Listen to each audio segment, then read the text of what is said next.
नमस्कार। हाजिर हूँ आज पंचम भाव को लेकर। अभी तक हम 4 भावों पर चर्चा कर चुके हैं और आज हम पंचम भाव पर चर्चा करेंगे कि पंचम भाव से जातक के किन किन चीज़ों का विचार किया जाता है और वह किस प्रकार से किया जाता है। इस चीज़ को आज हम डिटेल में समझने वाले हैं। सर्वप्रथम मैं बता दूं, पंचम भाव को पंचम भाव हमारे लव रिलेशन को बताता है। जातक के लव लाइफ कैसे रहने वाली है यह हमें पंचम भाव बताता है। क्या जातक सच्चा प्यार प्राप्त करेगा या जातक के साथ प्यार के नाम पर कोई धोखा, कोई छल कपट होने वाला तो नहीं है, या फिर जातक को अपने प्यार प्राप्त करने में कैसी कैसी परेशानियां आने वाली हैं। यह हमें जातक की कुंडली का पंचम भावपति बताएगा कि जातक को किस तरह की जो है दिक्कतें आने वाली हैं। उसके साथ साथ जातक क्या अपने प्यार को शादी में तब्दील कर पाएगा या नहीं कर पाएगा, यह सब हमें पंचम भाव और पंचम भावपति बताएगा। इसको थोड़ा हम समझ लेते हैं कि जातक को जो है जातक की लव लाइफ कब आसान रहने वाली है। इसके लिए नियम है कि यदि पंचमेश पंचम भाव का स्वामी तथा पंचम भाव में स्थित ग्रह पंचम भाव और पंचमेश तथा पंचम भाव और पंचमेश शुभ ग्रहों से युत हो अथवा शुभ ग्रहों से दृष्ट हो। इसके साथ साथ जातक की कुंडली में शुक्र व चंद्रमा की भी स्थिति अच्छी होनी चाहिए। शुक्र व चंद्रमा भी अच्छे ग्रहों से दृष्ट होने चाहिए या अच्छे ग्रहों से युत होने चाहिए। यानी हमारा फॉर्मूला हो गया कि पंचम भावपति शुक्र और चंद्रमा, इन चारों ग्रहों की स्थिति कुंडली में अच्छी होनी चाहिए। ये चारों ग्रह मैलेफिक ग्रहों के प्रभाव में नहीं होने चाहिए। ये चारों भाव जहाँ भी ये बैठे हैं वो उन भावों पर किसी बुरे ग्रह की दृष्टि नहीं होनी चाहिए। तो जातक अपनी लाइफ में सच्चा प्यार प्राप्त करेगा। जातक को प्यार में किसी भी तरह का जो है परेशानियों का सामना नहीं करना पड़ेगा। इसके साथ साथ अब देखते हैं कि शुक्र और चंद्रमा कहाँ से आ गए। पंचम भाव और पंचमेश तो समझ में आया, लेकिन शुक्र और चंद्रमा बीच में कहाँ से आ गए। इसके लिए प्रेम का कारक ग्रह शुक्र है, इसलिए शुक्र की स्थिति भी अच्छा होना बहुत जरूरी है।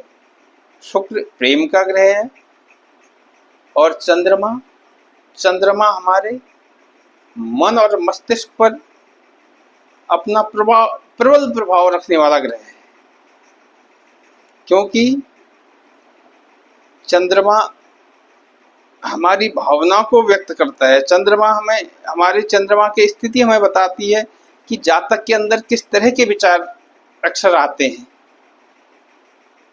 और साथ साथ प्रेम क्या है?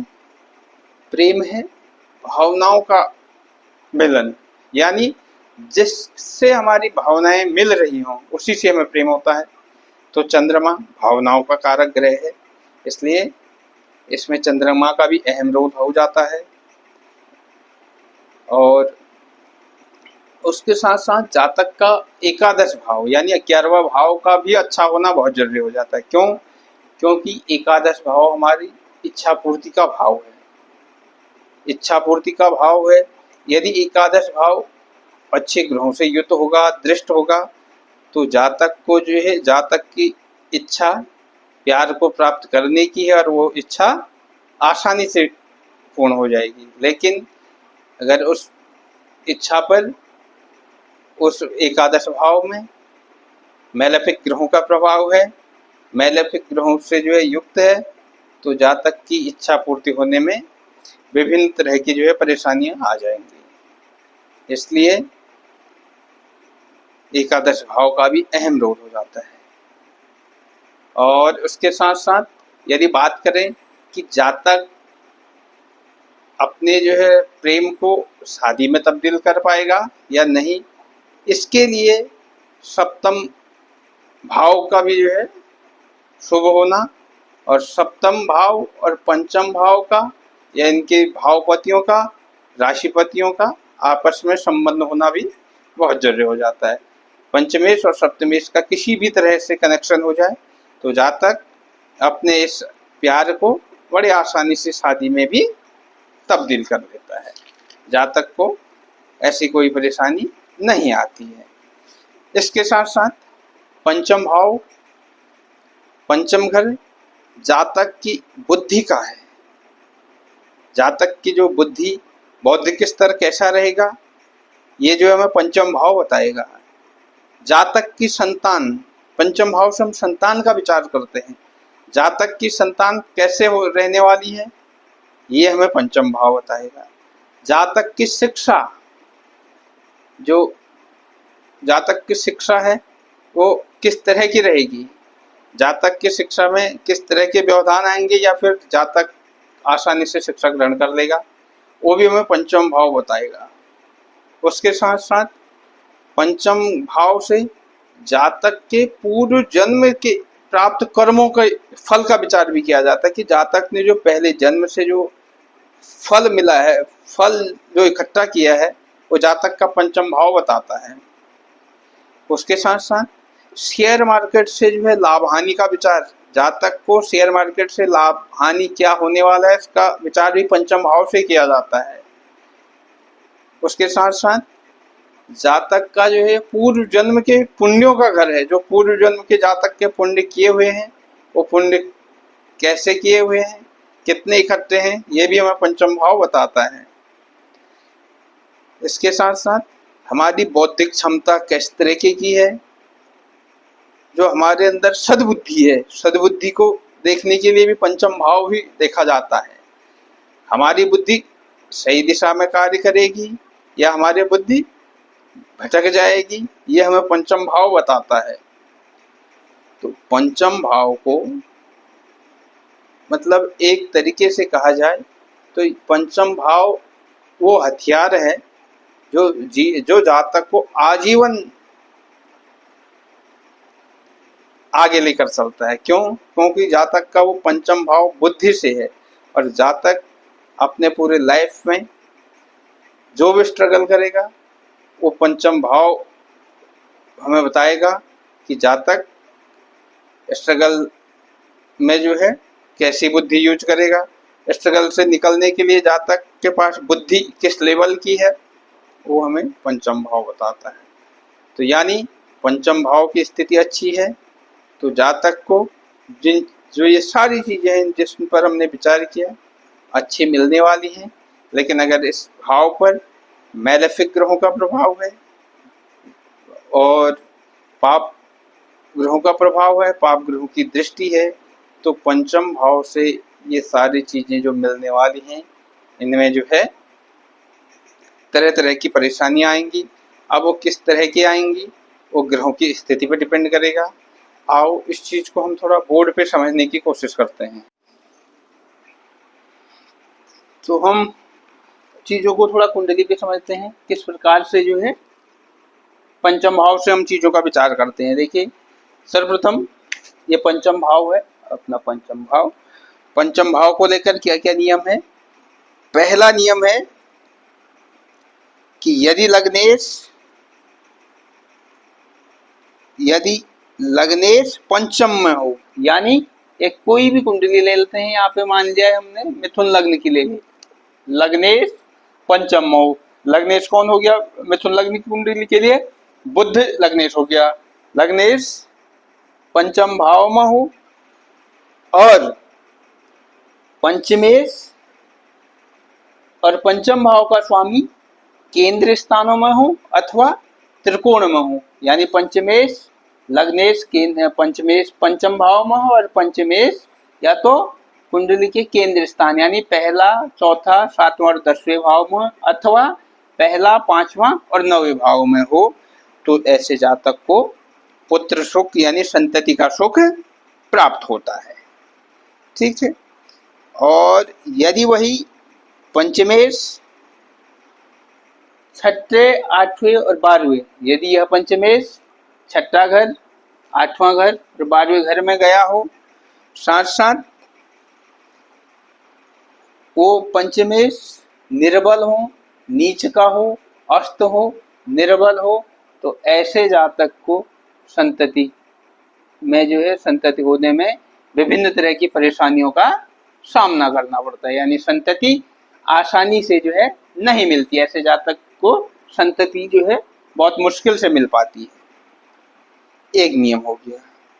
उसके बाद एक होता है काकबंध्या योग, यानी काकबंध्या यह वो योग होता है जिसमें जातक की केवल एक ही संतति होती है, यानी एक ही बार जो है जातक की बीवी एक ही बार गर्भ धारण करती है और वह गर्भ भी किसी न किसी ऐसी स्थिति आ जाती है कि उसका भी जो है नाश हो जाता है, तो उसको काकबंध्या योग कहा गया है।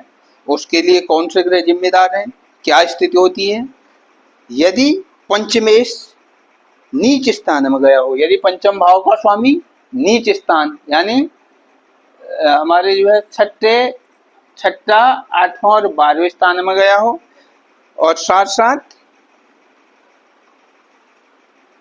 पंचम में केतु या बुध हो, पंचम भाव में केतु आ जाए या फिर बुध आ जाए और पंचम भाव पर मैलेफिक ग्रहों की दृष्टि आ जाए, तो जो है काकबंध्या योग होता है। दूसरा नियम है कि पंचमेश नीच राशि में हो, पंचम भाव का स्वामी अपनी नीच राशि में चला जाए और नीच राशि में चला जाए और पंचम को न देखे, और वो पंचम भाव पर उसकी जो है कहीं से दृष्टि नहीं आनी चाहिए, और उसके साथ साथ पंचम भाव में बुध और शनि की दृष्टि हो जाए या बुध और शनि पंचम भाव में बैठ जाए, तो भी जो है काकबंध्या योग होता है। ठीक है, उसके बाद से बात करते हैं अगले नियम की कि कई बार जातक को बहुत मुश्किल से जो है संतति मिलती है, उसके लिए कौन कौन से योग हैं उसको जो थोड़ा समझने की कोशिश करते हैं। क्या है कि यदि पंचमेश छठे, आठवें और 12वें में हो, अथवा पंचमेश नीचस्थ शत्रु क्षेत्री होकर पंचम में ही हो, या फिर पंचम भाव पर पूरे ग्रहों की दृष्टि हो, या फिर पंचम भाव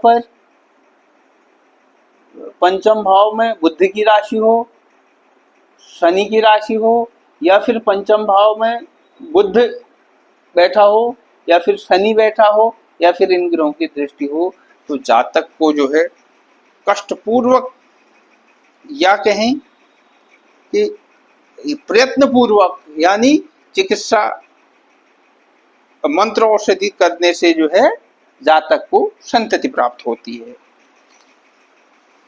उसके साथ साथ अगला नियम है, एक नियम है दत्तकादि पुत्र योग। दत्तक पुत्र जिसको कहते हैं, जिसमें जातक का अपना पुत्र नहीं होता बल्कि किसी दूसरे के द्वारा बेटा या बेटी को जो है दिया जाता है। वह कौन सी ग्रह स्थिति है?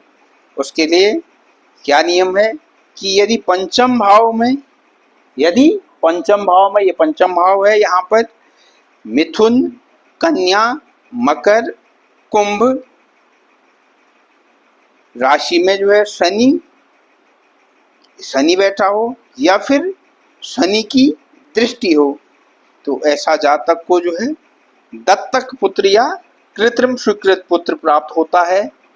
वह जातक का पुत्र अपनी पत्नी से उत्पन्न नहीं होता है।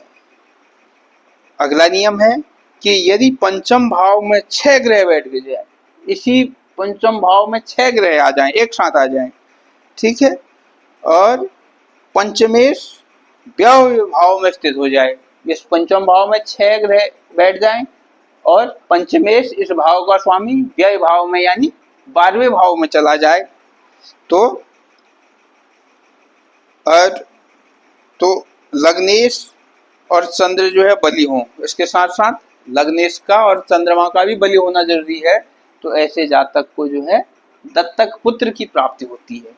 अगर लग्नेश और चंद्रमा भी अगर कमजोर हैं तो दत्तक पुत्र भी मिलना मुश्किल हो जाता है। इसके साथ साथ अब देखते हैं प्रबल पुत्र योग कि जिसमें जो है संतान बड़ी आसानी से मिल जाए, उसके लिए कौन कौन से और योग हैं। एक दो और योगों पर बात करते हैं कि यदि पंचम भाव में बुध, गुरु, शुक्र या शुक्र जो है ये ग्रह बलवान होकर जो है स्थित हो जाएं, या फिर इन ग्रहों की जो है दृष्टि पंचम में आ जाए, तो जातक को जो है बड़ी आसानी से जो है संतान जो है प्राप्त हो जाती है। उसके साथ साथ एक होता है प्रजात पुत्र योग। प्रजात पुत्र योग क्या होता है, आज के समय में उसको किस तरीके से समझते हैं। प्रजात पुत्र के लिए कहता है नियम कि यदि पंचमेश, ये पंचम भाव का स्वामी, चर राशि में हो, चंद्रमा व राहु साथ हो। पंचमेश चर राशि में हो, चंद्रमा और राहु एक साथ पंचम स्थान में हो या फिर कहीं और इस जगह पे हो, किसी भी चंद्रमा व राहु एक साथ कुंडली में पंचम हो या फिर कहीं और बैठ जाएं, और इसके साथ साथ शनि भी जो है पंचम में आ जाए, शनि पंचम स्थान में हो, तो जातक का जो है पुत्र प्रजात पुत्र प्राप्त होता है। अगर आज की टाइम में बात करें प्रजात की, तो यानी कृत्रिम गर्भाधान से उत्पन्न पुत्र होता है। ठीक है। इसके साथ साथ यदि प्रजात पुत्र के लिए अगला नियम है, यदि लग्न से अष्टम में क्या आ जाए, लग्न से अष्टम में चंद्रमा आ जाए और चंद्रमा से अष्टम में बृहस्पति आ जाए। लग्न से अष्टम ये होता है लग्न से अष्टम चंद्रमा और चंद्रमा से अष्टम गुरु, यानी यहाँ चंद्रमा हो जाए और गुरु 1 2 3 4 5 6 7 8 और यहाँ गुरु आ जाए 8वें में, तो भी जो है जातक को जो है पुत्र जो है, जातक का पुत्र जो है कृत्रिम गर्भाधान से प्राप्त होता है। तो ये कृत्रिम गर्भाधान का है।